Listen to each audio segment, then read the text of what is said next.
Woo, woo, woo, woo.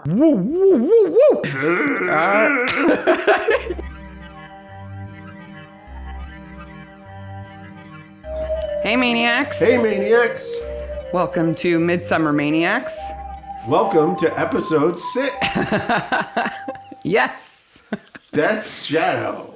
The first episode in season 2 of Midsomer Murders. Before we start off, just a reminder, if you let your kids watch the show, they're more than welcome to listen to the podcast. But if they're too young for the show, then they're too young for the podcast. Before we dive into this week's episode, I need to time travel a little bit. Okay. Because we missed something really important 2 episodes ago. Okay, so we're going to go 2 episodes back. Yes, to Faithful Unto Death. Okay. Because we missed something epic. Okay, we missed something epic in that would be episode 3 of season 1. Yes, Bunny. Of the bunny cake. Yes, played by Peter Jones. And Peter Jones is epic because of something that we missed. Okay, so lay it on me. He was the voice of the book in the BBC production of Hitchhiker's Guide to the Galaxy. That's where I know his name from. Yes. So the radio show. And the BBC TV show, the miniseries. BBC TV show. He is the voice of the Hitchhiker's Guide. That's pretty epic. It is epic. So he had some bunny cakes and recorded some amazing audio. Because when I was a kid, I heard that radio show. And that was my introduction to the books. Yeah. And that voice, like when I read the books, the parts that were the book were in his voice. Yeah. I was the same way, but not with the radio show. It was with the TV show. And it was on PBS very late at night. And my dad knew I wanted to see it and he was excited. So he would wake me up and we would watch an episode and then we would both go back to sleep. Now, is he in the movie also? Does he, because Stephen Fry does the voice of the book in the movie. Yeah. In the later movie. The newest movie. Yeah. When I found that out, I couldn't believe it. Like, how did we miss that? That is epic that we missed that. Thank you for indulging my time travel before we got started. Absolutely. And now back to episode 6 of the podcast and episode 1 of season 2, Death's Shadow.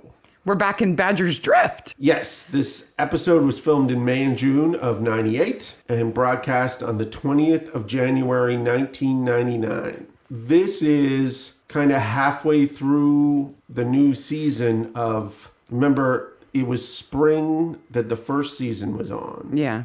And this is the following January. I don't know the numbers, but to begin with, the first season must have been hugely successful. Yeah. Because they were eager to get more of these episodes made.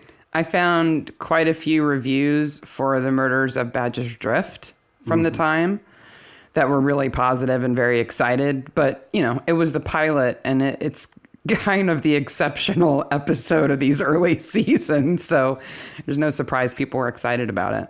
Now, this episode, when originally broadcast on the 20th of January, 1999, had 10.41 million viewers. Wow. Which is astronomical. And they would have been watching it live. Yes. Unless they were recording it on VHS. They had their VHS players to record it. I wonder. So we have our Midsomers on DVD because there was a while where it wasn't on every streaming service. In fact, today I heard that there is a streaming service, I forget which one, which has a 24-hour-a-day Midsomer channel that shows nothing but Midsomers over. We need to know what service that is. So it's on every streaming service now, but there was a time where we had to get the DVD. Yeah, if we wanted to see it, yeah. If we wanted to see it in any sort of order or regular. Before Netflix, before BritBox. Yes. Yeah. And so I wonder if there are massive VHS tape sets and if people will send us pictures of them. It would take up like 3 shelves, wouldn't it? It would be like X-Files tapes. Yeah. So kind of like Troy's X-Files collection. In terms of today, the biggest show in Britain right now is a show called Line of Duty, which... You said duty. Gets 12.1 million viewers on a regular basis. And another show on ITV which is Britain's Got Talent, gets 10.2 million viewers. So if this episode was on British TV today, it would receive the second place. It would be the second highest viewership? Yes. That's impressive. And it must have been really big back then. There are two things I noticed about this year's most watched shows of 2019. That I figured out where it was. Number 2 was Death in Paradise is the 9th most watched show in Britain right now. Wow. It's a good show if you haven't seen it. It is a good show, but I had no idea it was that popular. Yeah. I thought it was just this kind of little cozy Caribbean show that we liked, but it's hugely popular. Any guesses to what the number 10 show is? The perennial number 10 show in Britain right now? Squawk Box. Coronation Street. Do you know what Squawk Box is? I have no idea what Squawk Box is. It's this TV show where you watch other people watch TV. Oh, that's right. It's awesome. What we need, okay, so this is our ultimate crossover. What we need is a show in which you go to other people's houses to eat dinner and watch Midsomer Murders. Oh, it's like come watch TV with me? Yes, come watch TV with me. Instead of come dine with me. And then we could give them a makeover. We could give their house a makeover while they're at our house watching TV. And while we go through their stuff. And you could have trading spaces at the same time. Trading, come watch Midsomer with me. Yes. And then other people could watch that show. And then it would be the Squawk Box part. Squawk Box trading, come Midsomer, watch with me. I would totally watch that show. And in the last moment, Troy walks in with a bottle of wine. And says, I think there's been a murder. So this is the very first episode that is not based on a book. Still written by Anthony Horowitz, though. Still written by Anthony Horowitz. So there's 2 books that have not been made into a show. Ooh, I need to read those and find out why. And one of them sounds super interesting. It's about a guy and a ghost, and it sort of relates to one of the stories that comes up later, but it's not that story. There's a whole ghost aspect to it. I was like, why don't you make that one? Maybe the FX budget isn't big enough for ghosties. Ghosties dine with me. There's a mashup for you. Restoration Man plus a ghost show. Oh, we're slap happy now. Yes, we are indeed quite slap happy. Death and Restoration Man. So we have returned to Badger's Drift. You are correct. And they kind of acknowledged it as it's kind of a tongue-in-cheek thing. Like, oh, let's go to Badger's Drift. Yeah, I'm familiar with that place. There's no pub in this episode. I don't know. David Whiteley has a beer at a pub, but they don't really show us what it is. There's a sign in silhouette behind him, but it's got a horse, I think. Something. Yeah. And the major location, the sort of most interesting location of the episode is the church.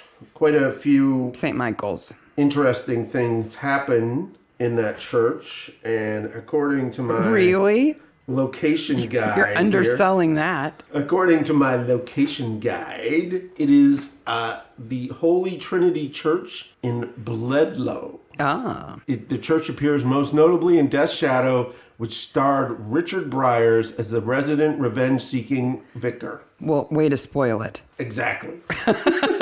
Before we go there, though, we got to talk credits now. You guys have to know, so Mark watches the episode on his own, and then we've both seen them many times, but to prepare for the show, Mark will watch it on his own, and then I watch it and together with him and take my notes, and it's everything I can do just to make him shut up, because he wants to show me all the things that he noticed. And he was like a little boy when the title sequence came on, and he's like, wait for it. Because I knew. The watercolors are back. The watercolors were back. I knew they existed. Yeah. I knew we'd seen them in more than one episode. So I wonder if it's a whole season 2 thing. And then they went, no. No. But you did notice something about the watercolors. So there's a cat in every one of them, a black cat, which is not hard to notice. But there's one thing I did notice this time that I haven't noticed before. There's a creepy shop I don't know how else to describe it. It has produce outside of it. And it has like a bow front window and the boxes of produce outside, like it's probably a grocery store. But the windows are all black and white and have like ghosty faces pressed up against them. It's very weird. Strange. It's weird. Yeah. But then the rest of them are all quaint and happy and have lots of flowers. And kitties. And kitties. So the cold open begins with a weird sequence. Yeah, Simon Fletcher driving and having little weird flashbacks, yeah? Yep. He drives past Badger's Drift Primary, which we then know it's in Badger's Drift, and we know it's bad news. Yeah. But though we don't know it's Simon yet. We hear glass breaking, we hear bells. Guy drives up to a manor. Kind of is creepy looking. Simon's creepy. There's a little boy with a blindfold, and Simon follows him into the forest. There's teasing amongst these other boys. Yeah, the way they cut it, you don't really know what's a flashback and what's current. But it's kind of since British school and stuff. Yeah, so but British school not... uniforms have not changed, right? So you can't date it based on their uniforms or anything. You don't know what's present and what's past and what's remembered and what's reality. Because it's a dream. It's a dream. They all run away, but a little boy calling out for Simon, the man who we know is Simon, comes up, puts a noose around the blindfolded child's neck, and then wakes up. Simon Fletcher, played by Julian Wadham, who's also in another episode called The Creeper, which is in 2009. The Creeper. He's also in A Death in Paradise, by the way. Oh, he is? Yeah, Anna Lewis. I don't remember him either for those shows, but he has one of those faces. Yeah. So he wakes up in his apartment, which is the most un-Midsomer-like place they could ever make. Yeah, it overlooks Tower Bridge. Yes. And he looks down to see a headshot. Cully's headshot. But Cully looks different. Why does Cully look different? Oh, why are you quizzing me? Her hair is gone. She has no hair. Her hair is so cute. Yeah. But like 5 women in the entire universe can pull off that hair, and she's one of them. This is my favorite Cully. Yeah? Yeah, I gotta say. Her eyelashes are longer than her hair. Yes, I would agree with that. I think what they're trying to say in that beginning is this guy a killer, and is he going to kill Cully? Yeah, they're kind of making him creepy. But I think the reason he picks her picture up is I think below her name, it says where she's from. Mm-hmm. And it would say Coston, right? And he would know that that's near Badger's Drift because we learned that he grew up there. Yeah. The Barnabys are planning a trip. They're trying to plan a trip. Okay, so Joyce has the worst hair. It is a perfect example of a good short haircut and a bad short haircut. So if Cully's hair gets better, Joyce's has to get worse? In this instance, yes. Cully's siphoning off the good hair energy from her mother because it's a helmet, and it's a bad helmet. And she's kind of me. I don't mind that so much, given the explanation that she wants to renew their vows. Yeah. When they were originally married, Tom was supposed to say, I do, and he said, I've got it. And it was in a registry office. But here's what bugs me, okay? She doesn't say, I know, I want to renew our vows.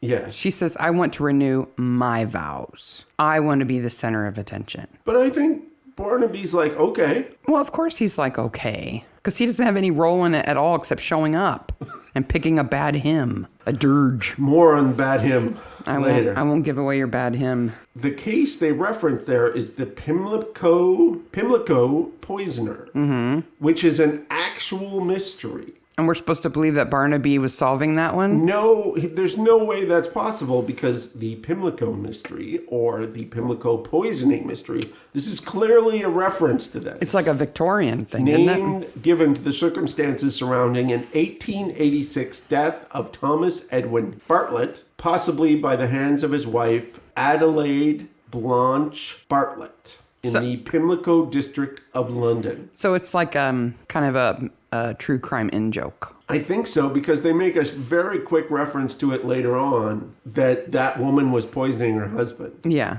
So they're going to renew their vows, and of course they choose St. Michael's in Badger's Drift. But before that, Cully tells him that she has a place in a summer theater gig. Right.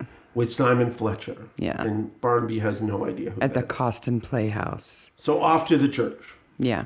And we meet Stephen Wentworth, played by Richard Pryor, and his wife, Angela. Yes, and the church is under repair. Of course, because the tower is always under repair. Stephen's wife, Angela, may be the least likable person in the entirety of the show so far. Well, have you ever seen Dolores Claiborne? She's very much like that, I think. Yeah. She plays Kathy Bates's employer, her boss. Ooh, she's a bitch on wheels in that too. Oh, I didn't know it was the same actress. Yeah. Oh. Yeah. She's also in a Jonathan Creek. She doesn't think much of her husband. She doesn't think of, like... That's an understatement. So I feel like she is a character trait that I have exploded to beyond belief, right? She doesn't want to live in a small town. She has big aspirations. She doesn't want to have small, insignificant life. And it's a little late. Yes. If that was brought up in a way that was aspirational or, let's get out of this place together, it would be interesting. But, of course, it's taken to heights of shrewdness. Shrewdness. Yeah. Instead, it's, why do they want to get married here? Oh, maybe they wanted something small and insignificant. I thought of something here that, like, over half of our listeners are from America. And I'm not sure how familiar they are with the Anglican Church. Because you could say it's St. Michael's, he wears a dog collar. Yeah, it seems really Catholic, but of course it seems it's not. really Catholic, but of course it's not because he's married, so he's Anglican. So that Church of England is really so much of what the Catholic Church is here, and we see it because the character confesses to him. Now, not with an actual confessional or anything. Right. But that notion of Anglican confession is still there. So the Anglican Church is really a lot of Catholic stuff, except for the parts that Henry VIII didn't like. Divorce. So, and I think there's a little insight into the politics of the clergy in the Anglican Church too. I mean, the first time I was sort of exposed to how that worked was maybe Father Brown. Yeah. And in Grantchester, you get a little bit of that too. But there's this feeling that if you want to be promoted in the clergy in the Anglican Church, it's a very political game. But Father Brown is Catholic. Yeah, that's true. You got me on there. So Grantchester, I guess. Grantchester. Yeah. Yes. But that whole idea of you have to impress the clergy who are above you, and it's not enough to just do your part in your own little village. You have to... The vicar's wife becomes almost a political position. Yeah. And clearly, Angela is unhappy with where they've got to, and it's still in this little village. So Stephen goes to meet the Barnabys, and Tom lets it drop that he was there 2 years ago. Yeah.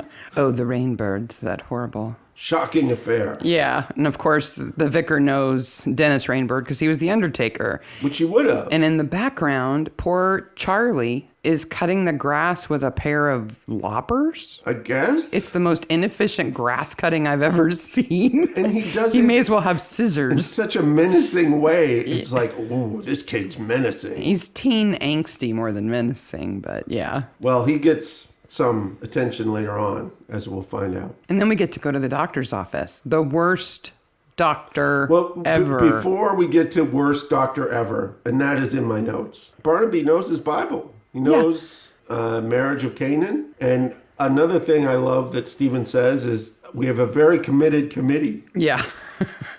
Now, at this point in time, in Stephen's world, as we said many times before, spoilers, Stephen is the killer. At this point, Stephen is okay. Oh, yeah. He hasn't snapped yet. No. And he kind of makes that joke about the very committed committee. And I'm like, maybe he was a little closer to the edge than we realized. There's somebody who needs to be committed. Yes. And it's not the committee. So off to Dr. Barbara Hansen's office. Worst doctor ever. Yeah. We have to make this clear right up front. If Barbara Hansen doesn't screw up the lab results, this entire episode doesn't happen. She doesn't screw them up, to be fair. The lab screws them up. But she's a GP delivering the interpretation of a brain scan. Which like, why isn't he at a hospital receiving those? Not qualified for. No. My comment is maybe her old giant monitor and computer made the mistake. Or maybe it caused the tumor. Because Richard Bailey is told that he has a tumor. It's malignant. You have a tumor. It's going to... Arnold Schwarzenegger has come up a lot of times. We need him as a guest in this podcast. We'll talk about guests later. So she says it's malignant and he's going to need surgery, and it's dangerous surgery, followed by radiotherapy and chemotherapy, and he's pretty devastated. He is devastated. He's got no wife, no kids. No. It's all on his own. Yep. Dead man walking back to his house. He's kind of spacing it a bit, and Ian drives up and is like... Ian Eastman, who's the local realtor, he sort of looks like a creepy Bill Clinton. Yeah, he kind of... His eyes are kind of beady. Yeah, he's Meister Creep. Yeah. And he wants to know what's going on with the Thai house development, and... Richard Bailey's in charge of it. He's the developer. Richard says, we're going to go with Ericsson's in Coston. They have offices in London. That makes them very fancy. And he gets home, and I don't know what the writer was thinking, but he draws a straight line between the pear tree and the pear in Richard's hand, and sacrifice and pears, and he's like got that pear in his hand from that moment on. The rest of the time we see him. Well, I thought he picked it after he got back from the meeting. No, he picks one then too. Oh, so it's twice. He's obsessed with that pear tree. Yep. Well, and his front garden is so beautiful anyway. I wish half of my plants grew as well as his do. And he's just obsessed with this bruised pear. And Ian goes home to his wife Brenda, and they say some stuff, and it doesn't matter at all. No, she doesn't. She and her Troy-like hairdo don't matter at all. Everyone knows he has cancer, and she drops a tiny bit of information here that blew me away on the rewatch. How she knows about the tumor? She knows because the doctor's maid told her. So the doctor, remember, worst doctor ever, told the maid that Richard has a brain tumor. Yeah. Not usually something you talk about with the domestic. Her maid, who happens to be, dun dun dun, Mrs. Bundy. Mrs. Bundy. And it's just dropped in there. I'm like, oh, well, Mrs. Bundy, whatever. We know who Mrs. Bundy is. She finds dead people. Agnes rides her motorbike through town. Yeah, well, and we see David Whiteley hanging out at the pub. Who is a character from the pilot. Yeah. Yeah, the first time when Ian asks Richard about Thai House, it's like a little flashback. Like, oh, that's right, we're still in Badger's Drift. Thai House. The infamous Thai House. It's Thai House. Now, we're not told about any of the characters or anything like that yet. Yeah. So Agnes rides her motorcycle. Agnes Sampson, who's played by Vivian Pickles. Best name ever. Best name ever. And she comes home to her sister and brother-in-law, who she lives with. Claire and Reggie. Claire and Reg. Here's an interesting thing. So Agnes Sampson is supposed to be Claire Williams' sister, right? Yes. That's why she lives with them. But in reality, Vivian Pickles, who plays Agnes, is married to Gordon Gostelow, who plays Reg. I didn't know that. They were married. So they were married. He's passed on now, but yes. I like Reg. They were married for a long time. Yeah. He and Bunny could hang out. They probably do. You don't know how far Bunny delivers. That's true. In his little basket. Oh, but there's other people who ride bikes much better than Bunny, aren't there? We'll get to that too.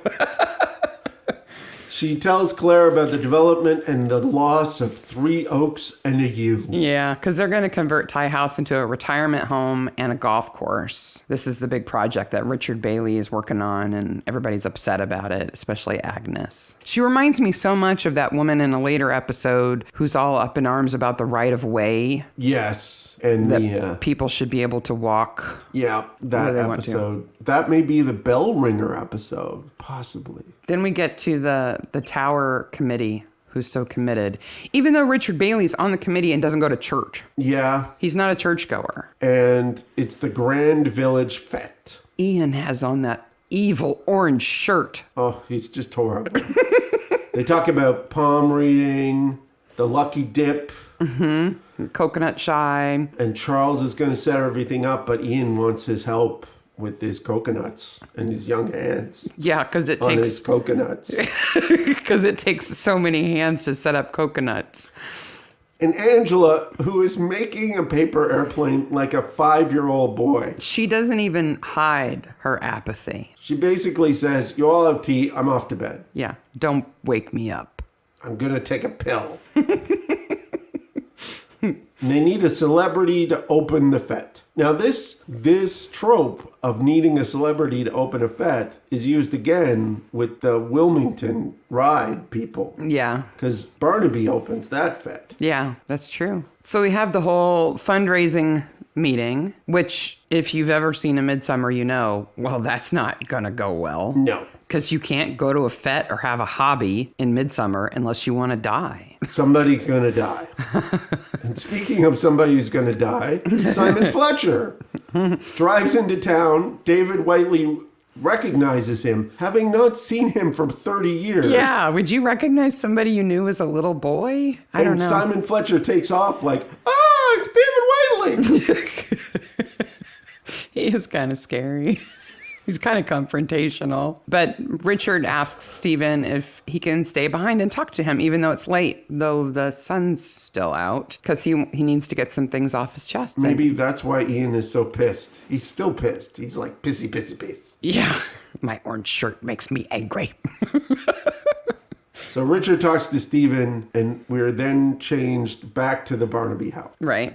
And we're talking about hymns for the matrimonial precision. This is over the candlelit dinner. Yes. For 3. And Barnaby suggests Peril on the Sea, which is not the name of the hymn. And he even sings it. He does. He sings it very well. The same hymn that he sings when he's high on the bunny cake. Oh, so what's it actually called? It's actually called Eternal Father, the Naval Hymn. Big surprise. It's all about boats. Yeah. And Joyce is like, you're a policeman. You're not a sailor. We can't have that song. It's a dirge. It's not really a happy let's get remarried song. No, it's not a happy song. But he likes it. It's basically all these people we've lost on the sea. Yeah. But he likes the tune. Yeah. Cully says that they're going to do the Duchess of Malfi. It's got more murder than an average week in Barnaby's life. It's been a long time since the last murder. It was, edit. Like he's getting ready to say when his last murder was.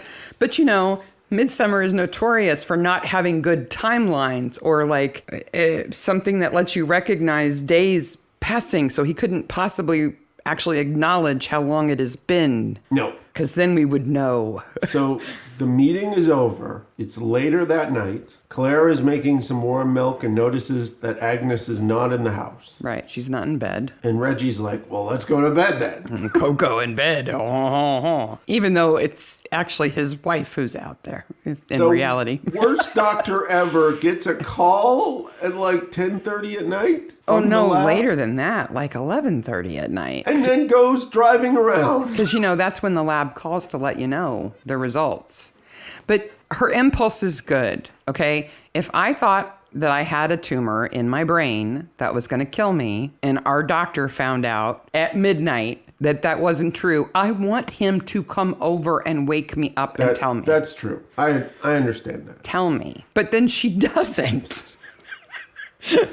Meanwhile, Stephen's in the church freaking out. So Richard has stayed back and told Stephen something that makes Stephen murderous, right? And then Stephen has left. Then before he comes back and kills Richard, Dr. Hansen is there. And she could have come in and told him the news.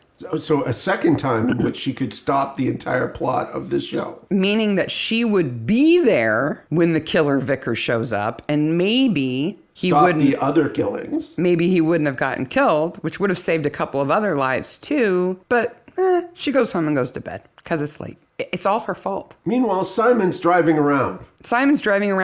And Ian is creeping in the shadows. And Agnes is creeping in the shadows. It's another episode of, why aren't these people in bed? Everybody's creeping.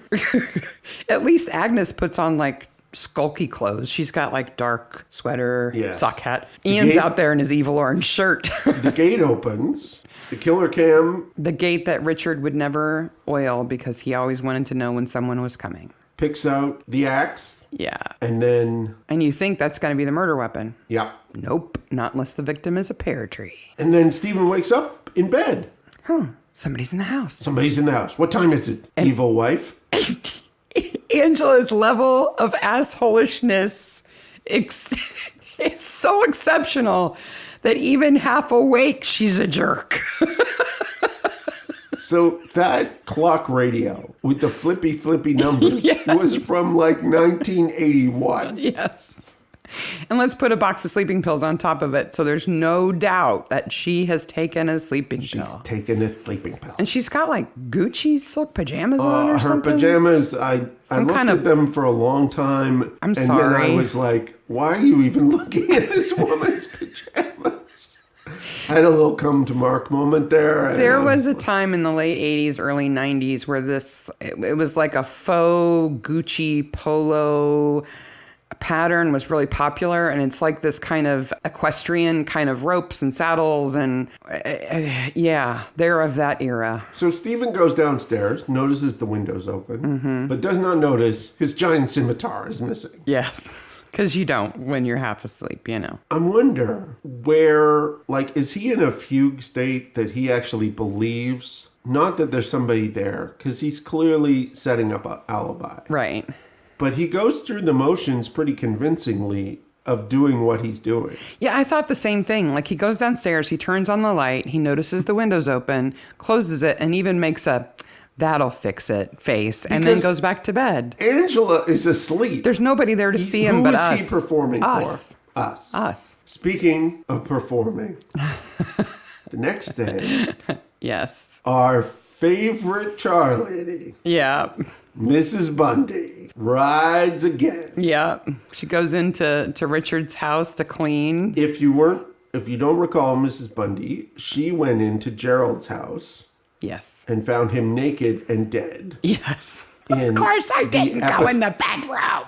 In episode 2, with the first season 1, episode 1. But this time it's worse because she goes in the front door. And she slips. And she goes woo, woo, woo, woo, and slips and goes face down in the blood. It comes out of the house screaming, covered in blood. Like a screaming Mimi. Speaking of covered in blood, since we're not trying to like maintain any sense of suspense here. So Stephen has beheaded with the scimitar Richard.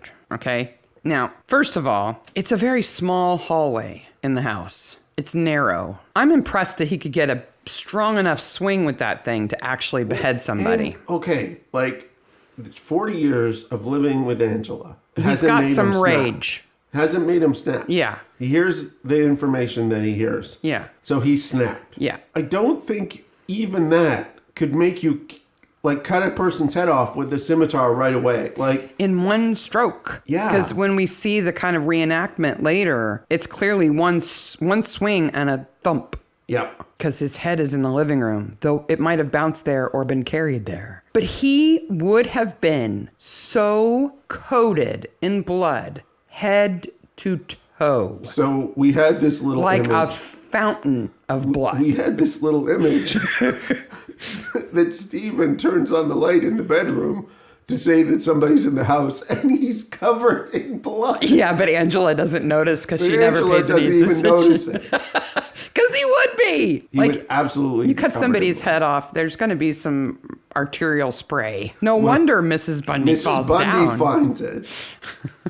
Maybe she screams because she's like, oh my God, this is such a giant mess. I don't want to clean it up. So Mrs. Bundy is in that episode. Yeah. Those 2 episodes. But she's also in the pilot, but not as Mrs. Bundy. She is She's in the Murders of Badger's Drift? Yes, because she's one of the counselors at the helpline. This woman needs counseling. I think so. After what she's gone through. But that was before the bad things happened to her. Poor Mrs. Bundy. Maybe she's Ted's mom. Maybe. We're returned to the police canteen. Barnaby asks Troy his favorite hymn, and they get a piece of paper that says, dead body, head missing. Yeah. Yeah, that constable brings Barnaby that slip of paper. Like, what? Instead of saying, "Excuse me, sir, but there's been a murder in Badger's Drift and you're needed," It's a piece of paper. Yeah. Head off, Badger's Drift. And when they get there, George is upset. Oh, it's just like the worst one I've ever seen. He's overwhelmed by it. And Troy asks, "Where's the body?" And he's like, "Most of it's in the living room. And most of it is in the hall. But the head's in the living room. It either bounced there or was carried. It could have been carried there." And don't even talk to Mrs. Bundy. No. and when Dr. Hansen comes, they refer to Richard in the past, and she's like, "Oh, has he committed suicide?" And Troy says, "We believe he may have been the victim of a murder." His head is off. Yeah. He might have done it to himself. The pear tree might have whipped him around and got him or something. "I'm tired of you yanking pears off of me. I'm done with you." Whack. And they say it's a murder, and she goes, "Well, thank goodness for that." Yeah. Because she is the worst doctor ever, as we've mentioned. The doctor explains to them what the situation is, and they go... No. Well, sort of. Not that he wasn't dying. She, at that point, still sticks to the story that he was dying. Yes. Because she's also a coward. Worst doctor coward ever. We're not inviting her to our Come Midsummer with Me. No. They go off to interview Stephen, who was actually said he was praying for him the night before. Yeah, praying that you could cut his head off in one foul swoop. Yeah. And he says he's going to change his will to give all his money to the church. For the Tower Fund. And he's been stabbed. It's an understatement, isn't it? Is it really stabbed at that point? It's like saying Jaws was a big fish. Yes. He goes, "Well, isn't that a coinky-dink? Because I have a missing scimitar. Come see." And Angela shows up and goes, "Well, there's nothing worth stealing here, and people traipse all over the house." Yeah, because everything's horrible here, of course. And Claire's in the cemetery, which she's not dead, but she's in the cemetery. Yeah, and that's where we find out about Jennifer and Felix. Felix Stephen.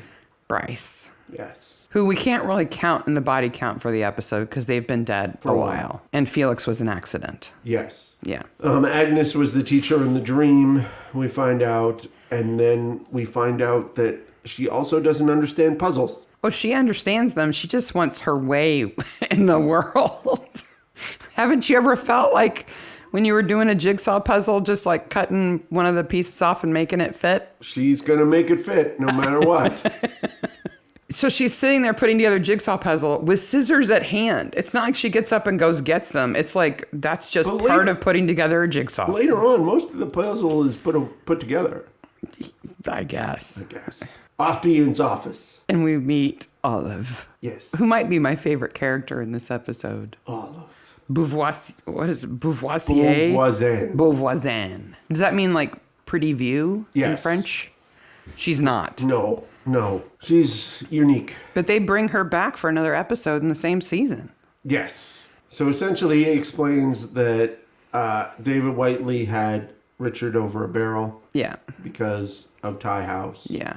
But Ian asks for the quarterly sales binder, and they're doing just fine. Yes, they sold 6 High Street in Badger's Drift for $195,000. Wow, you looked at that really close. 195,000 pounds. The material production in this episode is pretty good. The next scene has a pretty good piece too. I did notice when they go to the Eastman, what he's called like Badger's Drift Real Estate or something. Yes. On the outside of the shop, the sign for the business kind of wraps around the top on 2 sides. It's very clearly a banner. Yeah. That's kind of attached to the building. Yeah. But it looks good. It still looks good. Yeah. Ian also lies to the police because we know he went out. He was creeping in his evil orange shirt. He was creeping. Going to see Charlie. And Barnaby says it's a big world, but a small county. So he wasn't at home in bed, and his wife Brenda knows it. But he tells Miss Beauvoisin that he's leaving for 10 minutes and rushes home and... to tell her. To scowl at Brenda and say, "Why are you opening bank statements?" So Brenda has their Halifax card cash statement. which is dated July 1998. Their address, by the way, this is statement number 8. Their address is It's a pretty new account. 3 Church Road. Their mortgage payment is $401.11. That's cheap. Remember, it's pounds. But still, they got a nice house. She has put money in, but he has taken a lot out. And out of the original almost 1,000 pounds in that account, there is now only 14 pounds. Wow. So what's he spending the money on? His boyfriend. Because remember, he says he's paying him. Oh, that's right. He's paying Charlie. This is expensive. Yeah. Dalliance there. Yeah, for a village, Charlie's doing well. He's charging a lot of money. Richard's been killed, and I'm going to threaten you. Yeah. Because when the cops come, you better be careful what you tell them. Cops, speaking of Barnaby and Troy, they rush off to talk to David Whiteley, who can't wear a shirt. Okay, I do a lot of work around our house. Can we agree that I'm the handy one? Yes. Okay, I climb ladders, I saw boards, I do all kinds of stuff. And never have I ever done it with one button. One button and no undershirt. Very few men wear undershirts. But he's out there dressed like a Chippendale working on his gingerbread trim. So he's living in a caravan. He is in also need of restoration man. Yes. Because he's got the carriage house and he's trying to fix it up at Ty House. And we find out that Ian, David, and Richard all went to school together. And Simon. Yes. Yeah. Yeah. He's got one button buttoned when he's on the ladder for the funeral. He buttons 3. 3. Wow. I don't even know why he's at that funeral. He hates him. He hates him. He hates Richard. Hates him so much he can't even button his whole shirt. Well, he's there so that he can say, oh, I've got everything all worked out now. And yep. Somebody can kill him. And somebody can overhear him say that, yeah. Then we're led to believe that Cully has a rope around her neck and is being hurt. But yes. Of course, it's just the Duchess of Malfi and Death as spectacle. Simon is teaching his class on Jacobean theater and hitting on Cully, who says, Nico, who? Because they're not a thing. She finds out that Simon used to live here, and she mentioned Richard's name, and he freaks out. Yeah, they go for a beer, and it's like, hey, this is working out. And he's talking to her and stuff, and then she goes, oh, you don't know about Richard? And he's like, I gotta go. And he's off. Oh, and she said that her dad is investigating it. My dad's a copper. Your friend's dead. He's the worst actor ever. Yeah. Because he's acting pretty guilty. Yeah. And she thinks she's upset him. Well, you know who else is upset? Joyce is upset. So much so, she burns the toast. Yeah, and doesn't talk to him. She's pissed. Because somebody got killed.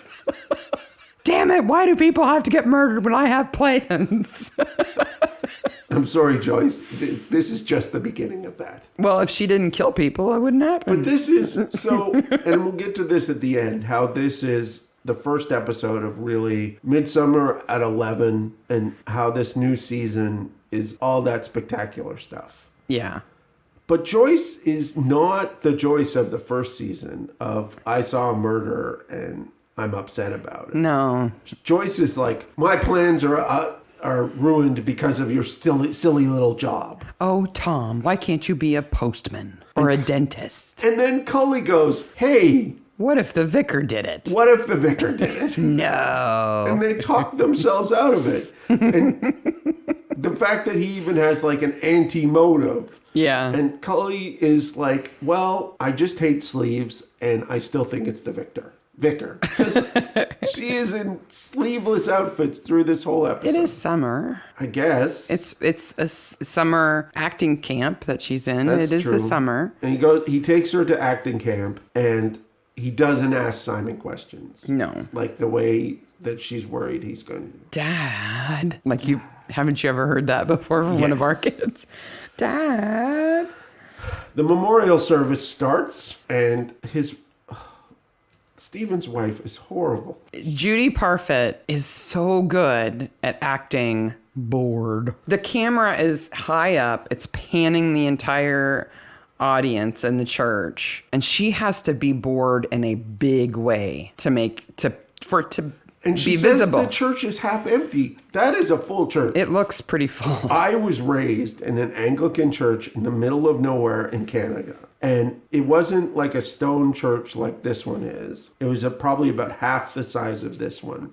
And if that many people had shown up, we would have been overjoyed. Yeah. It is full. And they kind of go over the murder, and Richard says, "Oh, it's you." So he knows his killer. Yeah, because when the killer knocks at the door, he lets them in. Would you like a pear? Really, was the next thing he was going to say. No, he doesn't share his pears, except at the fall festival where he gives Stephen one. One. But there's an interesting look between a trio of people at the memorial service. Mrs. Bundy, because she's also... She's there and looking very upset, but that's not who I'm talking about. Ian looks at Charlie, and Olive notices them looking at each other. So Olive knows what's going on between Charlie and Ian. Yeah, she knows. Especially since I think they're slipping off and going into empty houses to do it all the time. I think so. She would probably know. David Whiteley leaves and tells everybody he should die. Yep. Basically. I got lots of money with my 3-buttoned shirt. And then Reggie runs up and throws Agnes under the bus. Yep. Who is his wife, now that we learned? Yeah, the actor's wife. Yeah, you ought to ask Agnes, because she wasn't at home that night. And the worst doctor in the world says, "Can I have a word?" Not only am I a coward, but I'm also a liar and a gossip. Sorry. There's a little scene here between Angela and Stephen talks back to her for the first time we've seen in the episode. So he's become emboldened through murder. Yeah, murder has given him courage to stand up to his wife, but he doesn't kill her. So we find out the doctor went around to the house and was about to tell Richard, and then goes home and sees Ian. Yeah. And we're left with the question, a very good question, which is, why kill a man who's already dead? Right. Well, maybe they didn't want him to change his will, Troy comes up with. Maybe they did it to stop him from changing his will. Troy comes up with a pretty good idea. So they go to see Jocelyn, our favorite lawyer. Mrs. Beauvoisin and Ian. And Ian bold-faced lies to them yet again. Again, yeah. I wasn't anywhere near there. Nope. Nope. And then we get Jocelyn, our favorite lawyer. He's so cute. The bulk of the estate goes to a Mrs. Margaret Green in Perth. Australia. Scotland? No, Australia. He's like... And we don't really ever find out who she is, right? No, not at all. And 500 pounds goes to the church. Yeah. So the only He was also Gerald's lawyer. The only one who's really benefited is David Whiteley. So, okay. Because he finally got the price that he was asking for. So Jocelyn is Gerald's lawyer. Yeah. And Richard's lawyer. Yeah. And both of them have Mrs. Bundy as their housekeeper. Coincidence? Coincidence? I think not. Then David Whiteley dies in his caravan. There's a hammer placed in the door so he can't open it up, though he could have jumped through the window. The windows aren't big, but it's a caravan. You just kick one of them out. He's not a weakling. Why? And he looks at a mysterious figure and is like totally confused. Yeah. He recognizes the mysterious figure. Yeah. Because it's Stephen, the killer vicar. The milkman from Chilton Dairies arrives at the Barnaby's house. Everything's great. Peter and Anne from New York are coming to the wedding. Yeah, and we get to see the Barnaby's bedroom in the light. Yes. And they have horrible wallpaper. Horrible wallpaper. I think that's the same wallpaper that was in the bathroom of our house when we moved in. Ugh. It's gone, by the way. Gone. Stephen is in a good mood for the fete. He's also in terrific shape, as we'll find out. Yeah, so he's got an idea. Okay, so first of all, we see the fete getting set up, which is the typical putting up the bunting, everybody's excited scene. And because he later runs into Cully and Simon, we know that their acting workshop starts at 9:30 and the fete starts at 2. But Brenda is putting the cakes out already. Yes. It's a little early. It's a little early. These kind of things bother me. So Stephen has an idea for the celebrity. Yeah, he still needs somebody to open the fete. So he's on his little bike with his basket and he goes biking off. And you think, oh, he's got an idea. And he bikes all the way to Coston. From Badger's Drift. Yeah. Now, it's the Tour de Coston. He's not in Lycra. It's not a long-run bike outfit he has on. It's a hot day. It's summer. And he's not even sweating. No, he's in good shape. That's why he can run so fast later. And kill somebody with one chop. Yeah. He's been working out. Yeah. He rides his bike. He's in shape. I guess so. Then he convinces Simon to come to the fete. Yeah, and then bikes off back to Badger's Drift. Then Barnaby and Troy find out about the caravan. Yeah, and Troy has to look at the body.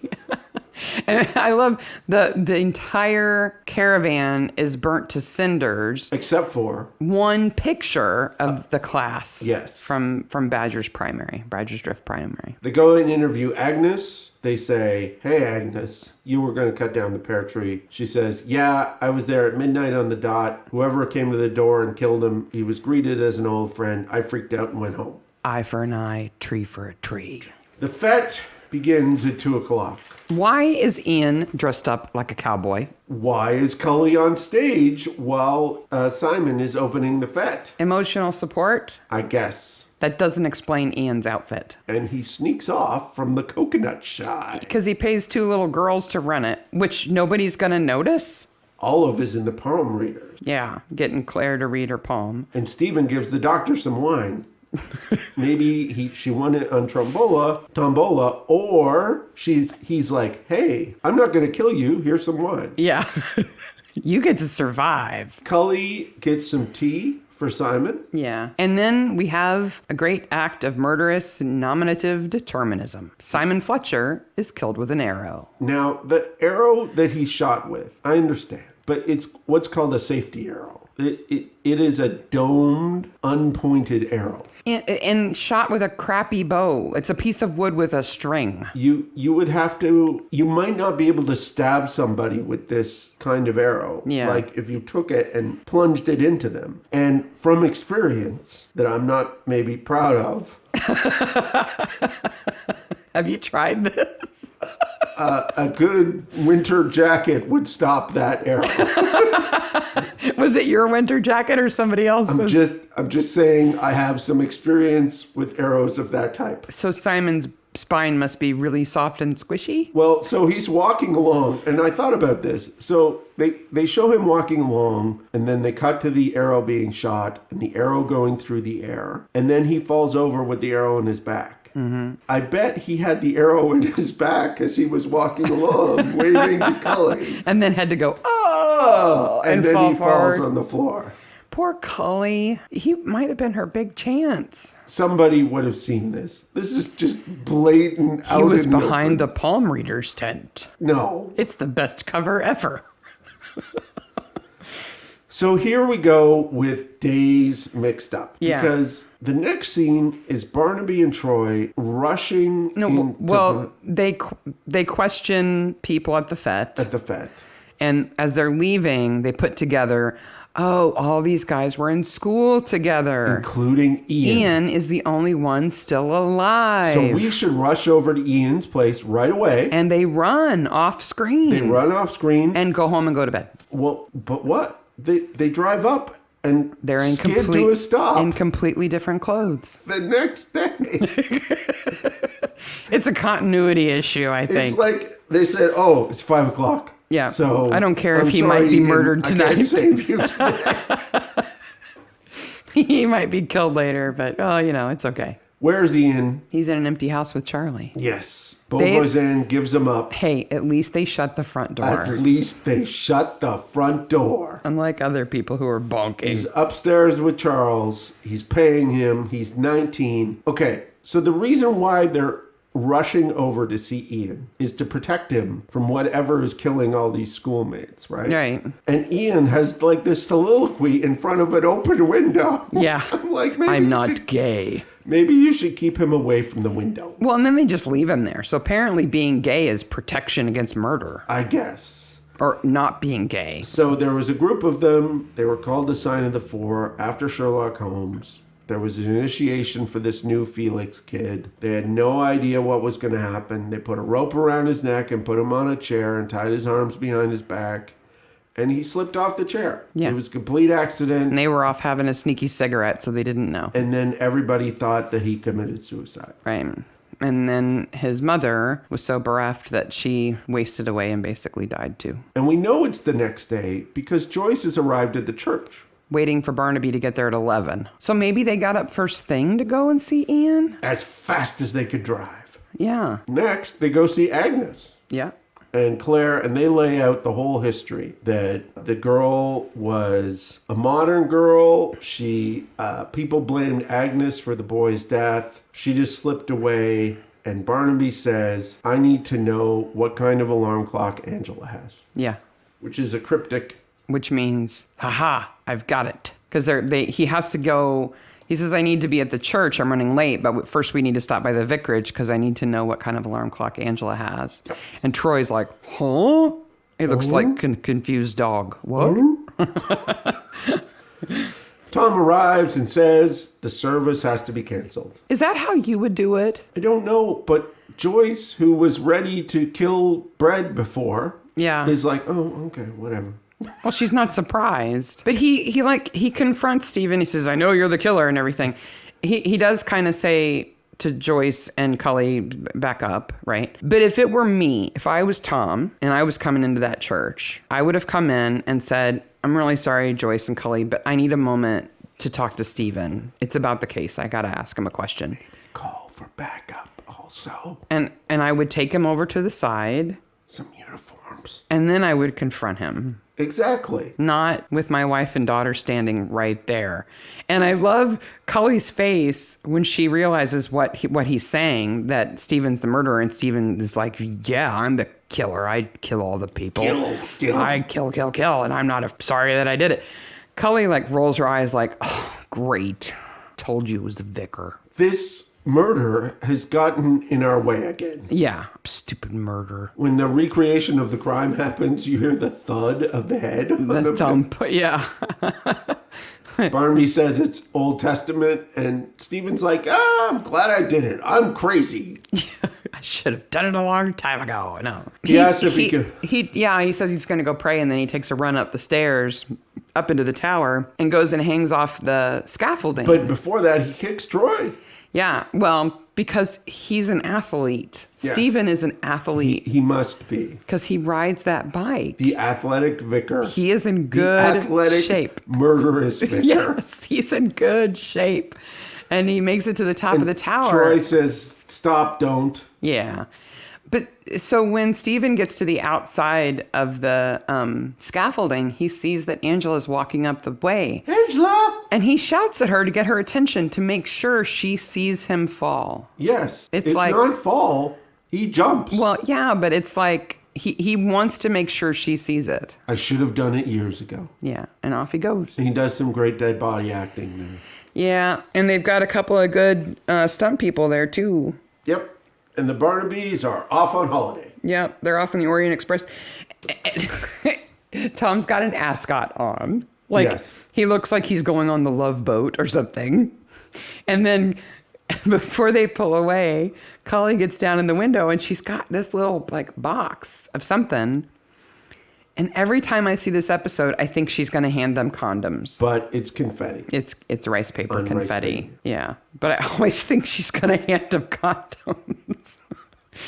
They're past it, Cully. Don't worry about it. And so ends episode 1 of season 2, Death's Shadow. Though there's no real shadow. It's the shadow of the death of Felix. Oh, I guess. Yeah. It's been over all their lives, their whole life. I would guess so. And it's weighed on Stephen when he confesses and he says that Jennifer understood that he was a vicar and that nobody could know. He also says that they were his life. And she died after Felix. Yeah. And he had to bury both of them and not tell anybody. And still live with Angela. Yeah. It's amazing he didn't go on a murderous spree earlier. Then, yes. He could have just machine gunned down the vet. The inciting incident of this episode is the worst Dr. Ever's lab. Yeah. Screwing up. If that hadn't have happened... If Richard hadn't confessed to Stephen... None of this would have happened. Nope. None of it. Nope. Ian would still be bonking Charlie and... Cully would be Angela would still Simon be a jerk and happy ending. Yep. Yeah. It's all that lab's fault. And they would have had their marriage vows renewed. Yeah. Even Joyce would be happy. But the worst doctor in the world. So this is the first episode of really the real... Well, not real. Of the Midsomer that we are more familiar with. Yeah, the Midsomer of murders that are ever so slightly crazy. I mean, there are murders like that in the first season, but they kill one person. And the murders the method of murder is related to their madness. Yeah. There's a connection between them, and you just get this sense that it's the craziness is kind of the product of being in a village. It's the way I explained it was everything is turned up to 11 here, except for Barbara, who could not be in the episode at all. Brenda. Yes, not Barbara. Brenda. Yeah. In fact, if Brenda and Ian were together, Ian wouldn't even need to be there. No. Well, he would have a motive to kill Richard because of the Thai house thing. I guess. He'd be angry about that. He'd have his personal houseboy and it would be over. But the one thing I can say about Brenda Eastman that makes her interesting is that the actress who played her is interesting, Jessica Turner. She was in an episode of Bergerac. Mm-hmm. And she was also the star of this wacky British tweens show called Poltergeists. Poltergeists? Yeah. About a mother and daughter who ran a hotel that was full of funny ghosties. It's called Poltergeists. I will have to look up Poltergeist. I watched about 10 minutes of an episode today. It's 10 minutes I'll never get back. Is it filmed in video? Yeah. Yeah. On a stage. On a stage? Yeah. On a set. Yeah. She ran that show. Now, in relation to that, Richard Briers, who plays Stephen, has played a vicar in a whole bunch of other shows. Yeah. So I think that this is also a big get for them. Yeah, I think he's definitely a big star. And I think Angela Wentworth, who plays Angela, is too. They're both actors with a lot of history and a lot of really good, like, Shakespearean work and a lot of Agatha Christie and masterpiece kind of work. Richard Briers got an OBE and a CBE before this. He was in this show. Yeah, he must have been like when he was on set, everybody must have been like overjoyed with him. Yeah. And from everything I read about him, he was just a super happy guy. And he has so much fun with this. Yeah. You can tell he's kind of having fun with it. He was in the same Doctor Who that Elizabeth Spriggs, Mrs. Rainbird, was in, which was like a 4-episode kind of mini-series thing. Wow. He was in that too. And they're so funny together. Oh. It's like we joke about how, England only has like 30 actors. And it's especially true when you look at actors who are over like 60. Yes. Because they've all done stage productions together. They've all been in these older TV shows together, like Coronation Street. They've all The Bill. They've played parts in those things. It's just interesting to see where they overlap. Because even Gordon Gostelow, who plays Reg, was in a Doctor Who and a Bergerac, and like there were only so many actors to go around. I think Bergerac and Doctor Who both were kind of like Midsomer in that they had a core characters, and then every episode they had new kind of guests. Yeah, exactly. And so you've got this group of actors who they're just those guest players, but they're good at it. They are fantastic, and this, to me, the pilot is still the best episode so far, but this is second best. Yeah. I really like this episode. It's the magic of Badger's Drift. It is the magic of Badger's Drift. So we talked about Mrs. Bundy being a repeat character, and Olive Beauvison is a repeat character within the season anyway. Yes. But there's another character in this episode who exceeds them in the number of episodes that he's in. Who is that? And he plays the same character. Oh, I have no idea who this is. In 4 episodes. Who is this? His name is Neil Conrich, and he plays Police Constable Angel. Wow. And he's in 4 episodes. He's in 4 episodes already? As Police Constable Angel. We need to talk to this man. Because he's foundational. Yeah. He was there from the beginning, and once you know who he is, he's everywhere. Is he in many more of the episodes? I don't have the list of which episodes he's in. It's on the Midsomer Wiki, which is super well maintained. If you guys haven't checked it out, you should. But he's on a bike. He's in the back with a clipboard. He's one of the constables that they talk to. I think he's standing next to Richard's front door when Tom and Troy come out of the house after finding his body. Is he the constable that brings up the axe? I don't think so. Okay. He might be, though. Okay. But I'm not sure. But he's in 4 episodes in the first 2 seasons. Wow. So I will find all those pictures of him and place them in the show notes. So we can see where he's at. We've joked about one of the things we'd like to do on this show is to do brief interviews with people who played bit parts in Midsomers. And he would definitely be a good one. There's another one, and I'm asking listeners to help here. Yes, we need your help. We need your help with this one. So what's the name of the episode? The episode is The Electric Vendetta. That's right. The Electric Vendetta, which is the one you'll remember immediately. It's season 4. It's with the crop circles. Yes, where they find a body. Ufologists. Where they find a body face down, naked, in a crop circle at the very beginning of the episode. Naked. It is the best corpse acting in the whole show ever. Close-ups of his face. And his butt. Yes. But this man, the actor who played this character, is uncredited. He's named in the episode. He has a name. Uncredited. Yeah, we think he may have been played by a stuntman. Possibly. So he's not credited as playing that part. I'll tell you how crazy it is. I looked up all the stuntmen and looked for pictures of those stuntmen to see how closely they looked to the dead body guy, the naked dead body guy. Because if we could interview anybody who played a small part in Midsomer, that guy would be one of the ones I would want to talk to. Guy. Yeah. But if there are other kind of small part characters or anybody who's part of the production, that you're interested in, that you want to suggest we try to get a hold of, we are more than willing to make an effort. Yeah, absolutely. So please give us your suggestions on who you'd like to hear us talk to and what questions you might have for them. Our next episode is season 2, episode 2, which is Strangler's Woods. Oh, it's a good one, too. I always think it's a much later episode than it is. Yeah, it's so good. It's their best made ever. If you haven't seen it lately, go watch it. Go rewatch it.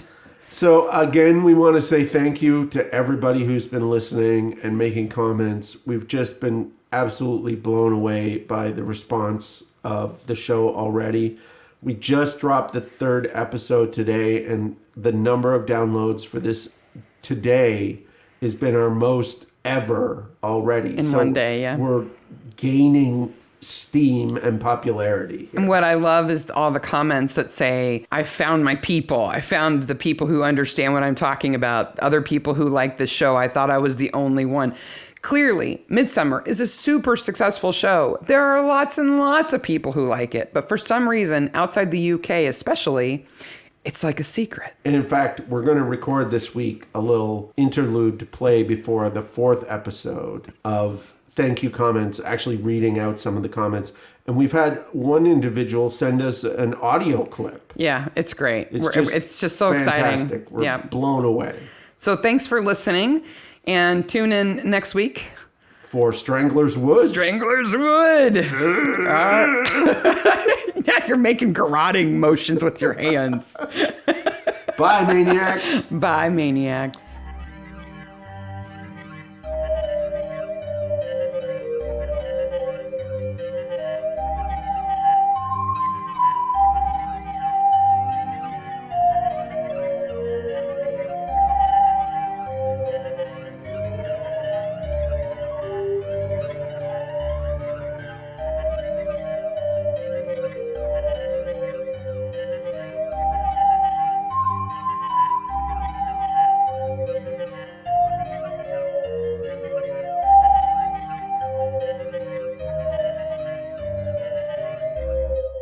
I'm going to pause here for a second. Okay. When you come back from a drink, you make this sound. Okay. You'll want to edit it out. Okay. I'll edit that out.